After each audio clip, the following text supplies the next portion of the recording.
Last year, 2024, there were around 27,000 cases.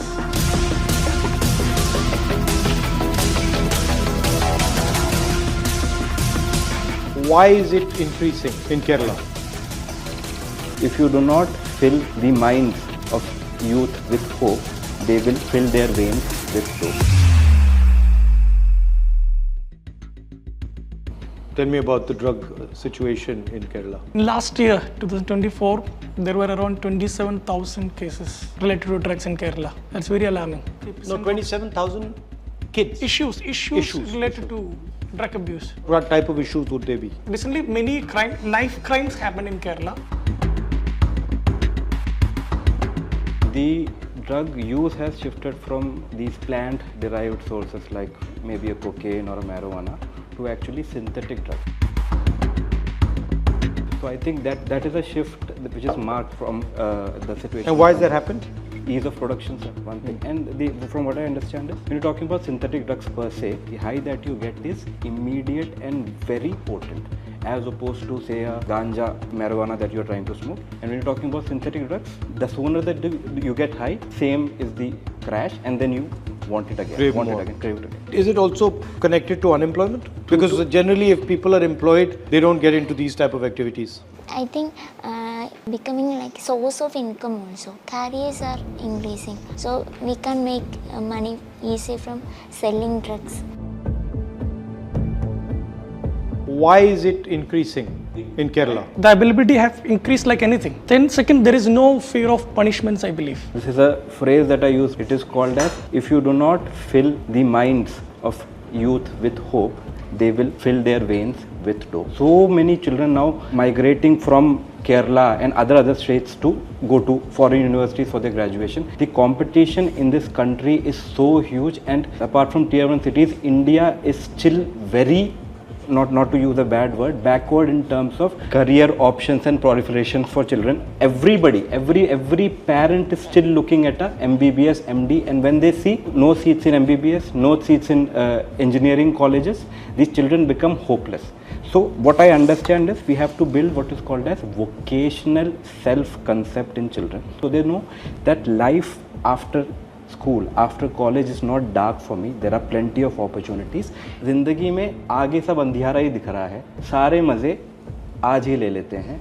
So that is a very big reason because they are not very hopeful about the prospects in general. So there is a web series recently released in Netflix called Adolescence. The theme is a 13-year-old boy stabs and kills a 13-year-old girl, his classmate. It's a web series that discusses everything. We don't know what these children are doing in a closed door. When they close one door, there are more than 1,000 small doors opening for them inside. We think they are under our control. At the end of the day, we should create a sense of awareness in the grassroots level. It's a collective effort, and all the students starting from the grade 1, they should be given some awareness regarding what are the problems of using drugs. I strongly believe in creating sense of deep emotional awareness where, students should understand life is and love is more intoxicating than drugs. I think I agree with you that society now is becoming less harmonious, more difficult for children to navigate. There's violence, there's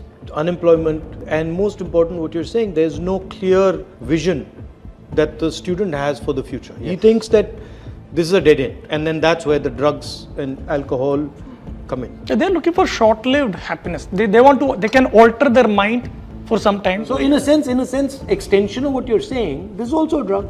Absolutely. Instagram is a drug. Facebook is a drug. In fact, the effect is the same on the brain. Actually, I believe that we have to encourage their critical tendency. Means critical thinking. Critical thinking. I mean, cinemas are glorifying violence.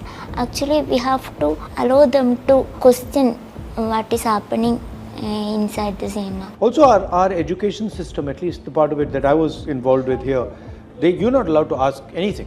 You're just told, you're going to do this, don't ask questions. We call it factory schooling. Similar products. All products are same.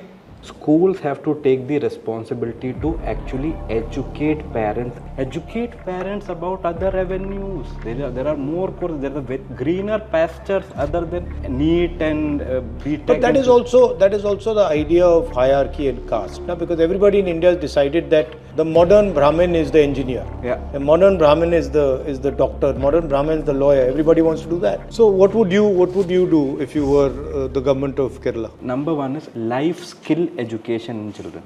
So when I say life skill education, it is how to be assertive, how to have good emotional intelligence. Unlike IQ, EQ, emotional intelligence can be developed in a child. When you work on skill building, you have wonderful outcomes. So that is what I believe. I think two lines you said are very good and very apt. One is, if you do not fill students' mind with hope, they will fill their veins with dope. And the second one also is the concept of opening one door Yeah. that opens 1,000 doors. So Closing one door. I mean, the student closing their door, opening. No, but I've reversed it. Okay. I've said that the government should open one door Yeah. that opens 1,000 doors for them. True. You know, so that their imagination can flower and they can have thousands of options instead of this one option that, you know, their parents are trying to force on them. Well, thank you very much for coming. Pleasure. I like these two lines.